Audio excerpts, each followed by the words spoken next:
we've been running into a pretty recurring theme with our games, and that is that the games are too hard, plain and simple. And even though we do playtests and all of that, we release those games and then we just immediately have to go into this panic mode of post-release updates of, for example, with Unicycle Pizza Time, adding checkpoints, making colliders better, or like not like better, but adding more invisible colliders so that the terrain doesn't fully match what like the player sees versus how the physics interact, because, well, we're just making it easier for them. Or similarly with Overtime Anomaly, we added like in-game maps, we tweaked the spawn rate so much that basically nothing spawns anymore in the first 3 days that can kill you and all of that, because we were getting so many comments and feedback points and things like that of people saying that these games just suck because they're way too hard and they're not fun to play. And this is something that I think isn't talked about enough in game design. We all talk about fun and whatever and making sure that it's engaging and replayable, but I think sometimes we forget that the average IQ is 100. Which means that half of the world is below that. And this may sound harsh, but I think a lot of developers forget that their games aren't going to be played by people like them who are amazingly smart geniuses. Okay, this is a bit of a joke, but also a bit serious, because if you're making a game, like, not to glaze you, but realistically, I would say you're pretty smart, because you're writing a shit ton of code, you have to work on a project for like multiple years on end sometimes, having to do so many things. And I think this can give a bit of a distorted view in terms of how hard your game is. Now, why does this happen? Because I can tell you, we definitely didn't foresee these problems with Unicycle Pizza Time and Overtime Anomaly, of the game being just so hard. And it's not just being like hard and feeling unfair, but also people just not understanding gameplay mechanics and all of that. Like, for example, in Overtime Anomaly, reporting the categories and making it clear to the player what a report does, what a false report does, how tasks worked and all of that. And this problem comes down to the fact that we made the game and we can't unlearn the game. And I think this is one of the biggest traps, honestly, is that inability to play your game as a fresh set of eyes who has never played your game before. Because it would be amazing, I think, if you as a game developer could just get short-term dementia or something and experience the game like a brand new player for yourself and realize all of the flaws. Unfortunately, this is not really an option. So then you get that problem of a different approach is, I think, the best way to describe it, with how you play the game as a developer, where you know all of the systems and you know every single thing that's going to happen, versus someone who plays this game in blindly and they kind of play it based off vibes, is the best way I can describe it, where you know the logic of this happened, so this happened, because you programmed that. A player will never know that. I think some examples of this is, we made it in Overtime Anomaly that if you do a false report, you're always going to have to wait 15 seconds until you can do a next report. Whereas if you do a correct report, this is 5 seconds. This is something that I know, and I can't forget that that is a thing, but it's something that is also not easily explained to the player of like, yes, you're going to have to wait 15 seconds, because then you're giving them like information overload. For them, it's just, oh, I report and now I can't do anything. And that is all they know, really. And I've thought about it a lot, because it does suck to see people play your game and then get hopelessly lost and not understand anything that they have to do, because there's only so many like giant flashing lights and yellow paint and all of that that you can add. We wanted for our next game, Kyoto Anomaly, to rethink this. We had some experience by now with like player feedback and having a better understanding, and we developed Kyoto Anomaly with the lowest common denominator in mind. But we needed to find a way to make the game fun and challenging for the average player, who maybe is a bit more, I don't know, grey moss inclined, versus someone who doesn't really know what the game is, but they saw it on Steam, they thought it was cool, and was like, fuck it, we'll buy this. And this has been a bit of a change in development of what we did. I want to talk about that, give you some examples of what we did, and I think the results so far, the game hasn't been released yet when I'm recording this, but we've had a lot of content creators play the game so far. It has helped out, because people did understand kind of a bit better what all of these things meant, and this led to a better gameplay experience for them as well. So one thing to realize is that I'm not a master game designer. I don't pretend to be a master game designer. I don't even think that I'm a great game designer or a good one. I'm just talking about the things I've learned and how I see them. I don't have like a psychology degree or anything. This is just, oh, I saw this, this is what we changed, and this is the result. What it basically comes down to in game design, maybe there's a term for this, like I said, but I don't know it, is finding that balance between letting the player explore and letting the player figure out the game for themselves, whilst also giving them that push in the right direction without them noticing. I think that is the thing in game development. If you want to do good game design, it's like magic or like sleight of hand or whatever, where the players don't notice that they're being fed into a certain thing. You see this also in like open world games, like the huge open world games, yet somehow you always still get funneled into like kind of the same area, even though technically you can go somewhere completely different if you wanted to. And I think this is also why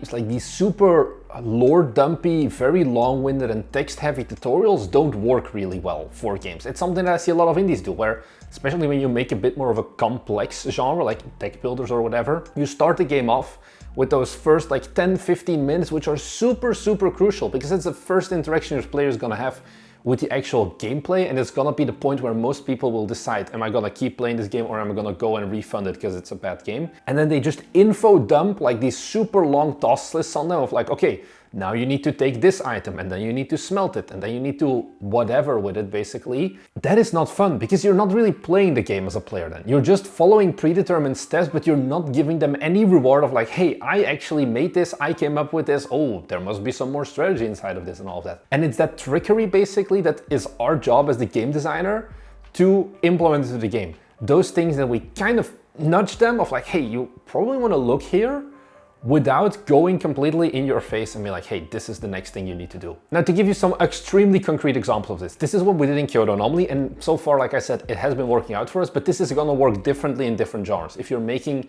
a different kind of game, you're gonna have to think of some other stuff, I'm sorry. Some of the things we did. First off, we added flickering lights at points where the player needs to pay attention to. So most of our level, it's like baked lighting, everything is the same brightness and everything, except for the things that we kind of want to draw attention to. So what we do then is we use like a real-time light and we just make it flicker and like have some jitter and whatever, because the attention will automatically be drawn towards it, because this like kind of stands out. And this is not as in your face as having like a giant arrow pointing of like, hey, you have to go here, or like, you know, starting the opening with a cutscene that just goes directly to the camera, but you let the player explore it to yourself. Some other things we did was we added the map for the first time before the game released. In our previous games, we've also added maps, but those were always like those last minute scrambles. Once the game was already out and people were like, I don't know where to go, give me a map. We added a map, and we also thought a bit about the placement of our map. So in the game, there's 8 different locations that like coins can spawn basically. And if you're playing the game brand new, it's kind of hard to know, 1, where these coins will spawn, and 2, that the coins will spawn at different points throughout the run. So what we did is we made a small little map, and then we just indicated all the possible spawn points. This was something we considered as well, of like, do we just show the current run's spawn point and like update it dynamically, or do we just show all potential options? We went for that latter. We show all potential options. This also means that, hey, there are different points that the player can go and look at. And then we kind of hit the map as like something you can technically completely miss. If you don't really care about it, it's kind of optional anyway to the core gameplay loop. And it's something that people do find, and we also don't front load it. Okay, this is going very deep into game design, I guess. But the thought is, did we put this at the start of the level, or do you put it close at the thing where the coins were supposed to be deposited? We ended up going with the second thing, which means that yes, inevitably some people will never see it. That has happened as well. But I think the people who do spot it will feel much more of like, hey, this is a cool thing that I discovered myself, versus right as you spawn, having that map and immediately basically giving away all of the secrets of like, you know, there's not as much exploration anymore. I hope this makes sense. And like I said, maybe someone can dive deeper into game design, whatever, but it's something that I did notice. Some other things, and this one is very specific to the anomaly game genre, so I think this is a harder one. One thing that I don't like when you look at other games like Exit or whatever, is like, if you miss an anomaly, if you get it wrong, you just reset most of the time. And I want it, because that's what I realized from Overtime Anomaly, it can feel very unfair of like, oh, but I didn't notice anything wrong. So we added it so that once you have chosen the wrong option basically, and there's no way going back, you get this little text pop-up at the top left of your screen that just gives a hint of like, hey, this is the thing you missed. But not a specific thing of like, this is the exact thing, but it's like, hey, something felt off about this area. Or there was something like, hey, did these posters always look like that?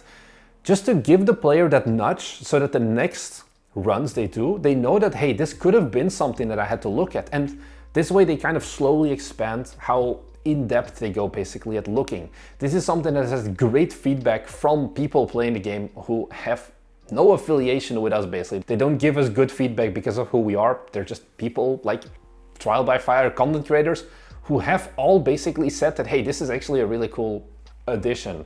And the final thing that you can apply to more things is like make everything have auditory feedbacks of like, this is good, this is bad. So if you do something good, you get like little bonus chimes and whatever. Whereas if you do something that's bad, you get a more like downer sound effect. Basically, you're Pavlov training your player to get to enjoy the certain sounds and realize like, hey, we're going in the right way versus, oh, I hear this, probably something is going wrong, something I'm doing bad, without having the in-your-face flashing warnings or whatever, or a text of like, are you sure you want to do this?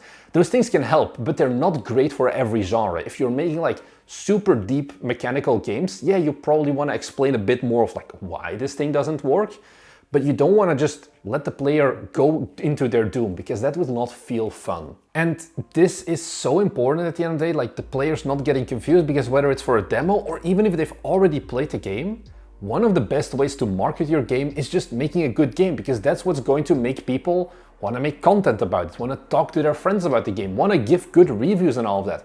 All of these things are important. But if the player doesn't really understand what they're doing or what they're supposed to be doing, you don't want the player to feel like they're lost and kind of just clicking around and hoping for the best. That's not a fun game at the end of the day. No matter how much game feel and juice and whatever you put into it, it's probably going to be better if they actually feel like, hey, my impacts, I'm doing things, I am progressing to the game and doing more stuff. I think this is especially something, once again, when you're doing content creator coverage for marketing, which is an important thing, having that be clear and having the game be fun and easy to understand, and then taking it a step further for the viewer, the backseating viewer in their case, because I do think this is a very big part of marketing, is also very important. This is with Overtime Monopoly, going back to that.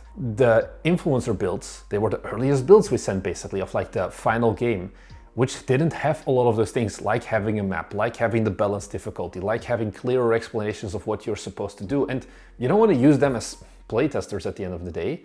They need to be able to create good content about the game.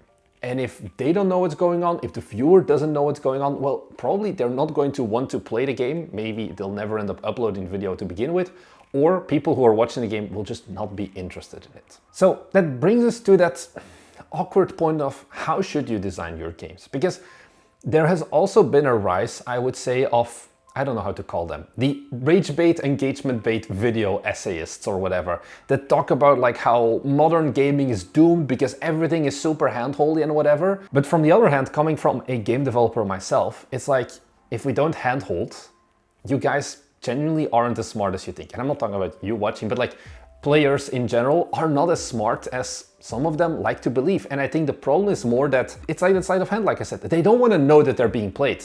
They just want to play the game and feel like they are that power fantasy player who is just awesome and super smart, and we're creating that illusion for them. That's kind of what our job is at the end of the day. And that means that you probably should design your game assuming that like your player is gonna be kind of tired, kind of like not fully paying attention to the game. Probably they're watching like second monitor YouTube videos or something whilst they're playing the game, who knows? But you need to design with that in mind. I think at the end of the day, we're designing for a very wide variety of players as well. That doesn't mean that you should just see your players as walking dollar signs, basically, as like, they got the money, let's go.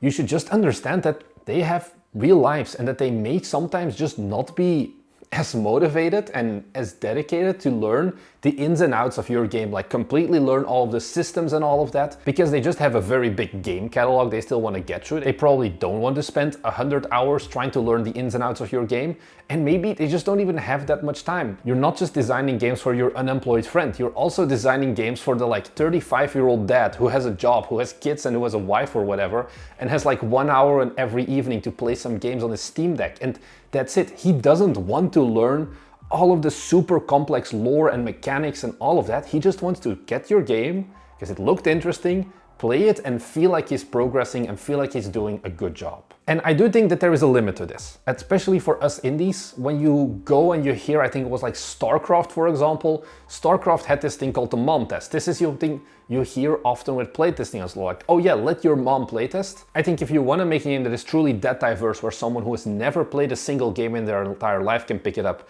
and also a super cracked gamer can spend 100+ hours in the game, I think at that point you're overscoping. I think there are some things that definitely, like, you're an indie developer, you can make some assumptions. You can assume that someone who picks up an indie game is probably going to be a bit better at gaming than someone who only mainlines FIFA on their console, and that's it. But I wouldn't make any further assumptions about like the desired knowledge level of your player. Because at the end of the day, games, they're a power fantasy, they're escapism, they're to make the players feel good. It's not exactly about the mechanics. Honestly, I think your players don't really care about the mechanics in your game.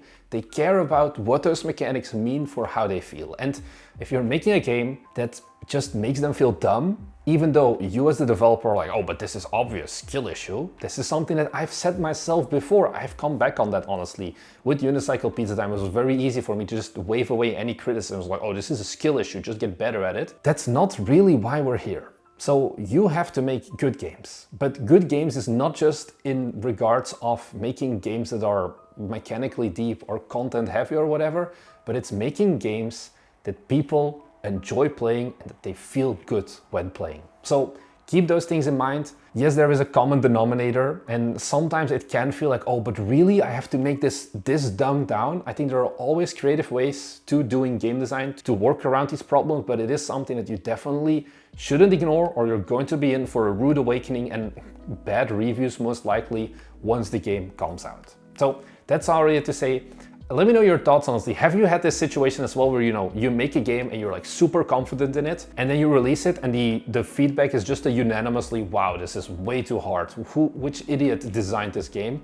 Leave those stories down below. I love reading about it, and maybe you know more than me, because like I said, I'm not a great game designer. This is me making games, learning along the way, and just explain them to you, where I wouldn't have thought about this like half a year ago. So that's why I'm here. If you want to follow along with this journey of the things that I learned and how you can apply them, then be sure to head down below and subscribe, as we upload these videos every week so you can just learn more with us.